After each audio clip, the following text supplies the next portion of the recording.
Assalamualaikum warahmatullahi wabarakatuh. Perkenalkan, nama saya Rifka Rizkia Solihat, NPM 542118016, Prodi Agroteknologi semester 7, Fakultas Sains Terapan. Di sini saya akan mereview jurnal yang ditulis oleh Mira Novana Ardani dengan judul Pemanfaatan Hak Guna Bangunan Guna Mencegah Tanah Menjadi Terlantar. Video ini dibuat untuk memenuhi tugas mata kuliah Hukum Agraria dengan dosen pengampuh Bapak Dr. Muhammad Rendi Aridayandi, SH.MH. Isi dari Pasal 1 Undang-Undang Nomor 5 Tahun 1960 tentang Peraturan Dasar Pokok-Pokok Agraria menjelaskan bahwa seluruh bumi, air, dan ruang angkasa termasuk kekayaan alam yang terkandung di dalamnya dalam wilayah Republik Indonesia sebagai karunia Tuhan Yang Maha Esa merupakan kekayaan nasional. Sesuai Pasal 2 Undang-Undang Pokok Agraria untuk mengatur, menyelenggarakan peruntukan, penggunaan persediaan, dan pemeliharaan bumi, air, dan ruang angkasa, bangsa Indonesia memberikan kuasanya kepada negara. Wewenang yang dimiliki oleh negara tersebut haruslah untuk mewujudkan sebesar-besarnya kesejahteraan bagi rakyat Indonesia. Hal ini sesuai dengan amanah yang terdapat di dalam Pasal 33 Ayat 3 Undang-Undang Dasar 1945. Atas dasar hak menguasai dari negara ditentukan adanya macam-macam hak atas permukaan bumi yang disebut tanah, yang dapat diberikan dan dipunyai oleh orang-orang baik diri sendiri maupun bersama-sama dengan orang lain serta badan-badan hukum. Pada hakikatnya, pemakaian tanah itu hanya terbatas untuk dua tujuan, yakni yang pertama untuk diusahakan dan yang kedua yaitu dipakai sebagai tempat membangun sesuatu. Tanah untuk diusahakan misalnya untuk usaha pertanian, perkebunan, perikanan atau tambak, dan juga peternakan. Sedangkan tanah yang digunakan sebagai tempat membangun sesuatu seperti untuk membangun bangunan gedung, bangunan air, bangunan jalan, lapangan olahraga, pelabuhan, pariwisata, dan lain-lainnya. Oleh karena itu, semua hak atas tanah merupakan hak untuk memakai tanah, mengingat bahwa dalam masyarakat modern, peruntukan tanah itu bermacam-macam. Maka untuk memudahkan pengenalannya, hak pakai untuk keperluan yang bermacam-macam, masing-masing diberi nama sebutan yang berbeda, yakni hak milik, hak guna usaha, hak guna bangunan, dan hak pakai. Dalam Pasal 6 Undang-Undang Pokok Agraria, tanah mempunyai fungsi sosial, termasuk dalam pemanfaatan tanah dengan status hak guna usaha. Hak atas tanah apapun yang ada pada seseorang tidaklah dapat dibenarkan jika menimbulkan kerugian bagi masyarakat. Penggunaan tanah juga harus disesuaikan dengan keadaan dan sifat daripada haknya, hingga bermanfaat baik bagi kesejahteraan dan kebahagiaan baik yang mempunyainya maupun bermanfaat pula bagi masyarakat dan negara.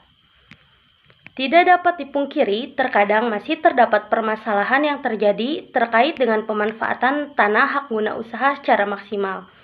Seperti yang terjadi di Kabupaten Pemalang, yaitu terdapat tanah hak guna usaha milik PT Adiwiyata Panca Arga yang terletak di Desa Payung, Desa Canggak, dan Desa Jatiroyom, Kecamatan Bodeh, Kabupaten Pemalang.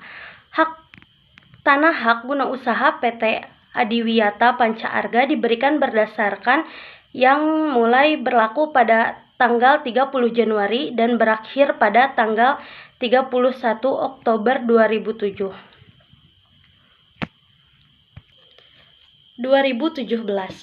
Seluas 72.227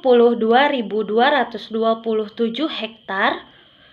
Namun, berdasarkan hasil identifikasi dan penelitian yang dilakukan oleh Kantor Wilayah Badan Pertanahan Nasional Provinsi Jawa Tengah, nyatanya terdapat tanah yang teridentifikasi diterlantarkan seluas 33,4 dari total 72.227 hektar. Tanah teridentifikasi terlantar tersebut selanjutnya ditindaklanjuti oleh Kepala Kantor Wilayah Badan Pertanahan Nasional Provinsi Jawa Tengah dengan diberikan peringatan ke-1, peringatan kedua, dan peringatan ketiga agar dalam jangka waktu 1 bulan telah mengusahakan, menggunakan, dan memanfaatkan tanahnya sesuai dengan keadaan sifat dan tujuan pemberian hak dasar penggunaan tanahnya.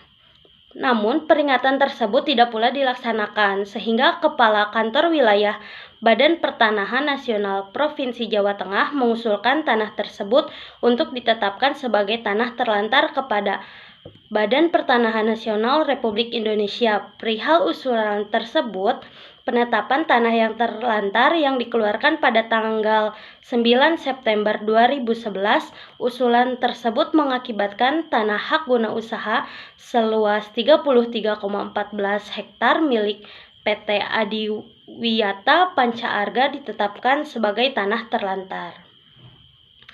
Dalam pasal 22 disebutkan bahwa data tanah teridentifikasi terlantar ditindaklanjuti dengan penertiban tanah terlantar yang dilakukan dengan tahapan evaluasi tanah terlantar, peringatan tanah terlantar, serta penetapan tanah terlantar. Akibat hukum jika telah ditetapkan sebagai tanah terlantar sesuai dengan pasal 30 Peraturan Pemerintah Nomor 20 Tahun 2021 merupakan keseluruhan hamparan penetapan tanah terlantar dapat menyebabkan yang pertama yaitu hapusnya hak atas tanah, yang kedua putusnya hubungan hukum, dan yang ketiga yaitu penegasan sebagai tanah negara bekas tanah terlantar yang dikuasai oleh negara secara langsung.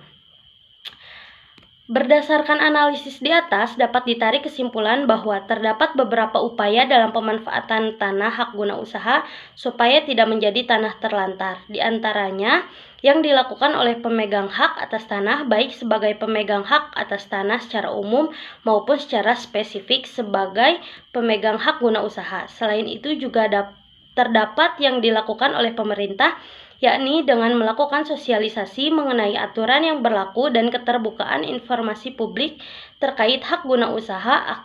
Akibat hukumnya, jika tanah hak guna usaha tidak dimanfaatkan sesuai dengan peruntukannya, maka dapat ditetapkan sebagai tanah terlantar dan dapat menjadi aset bank tanah dan tanah cadangan umum negara, yakni tanah yang sudah ditetapkan sebagai tanah terlantar dan ditegaskan menjadi tanah yang dikuasai langsung oleh negara. Mungkin cukup sekian yang bisa saya sampaikan dari review jurnal pertemuan kali ini. Wassalamualaikum warahmatullahi wabarakatuh.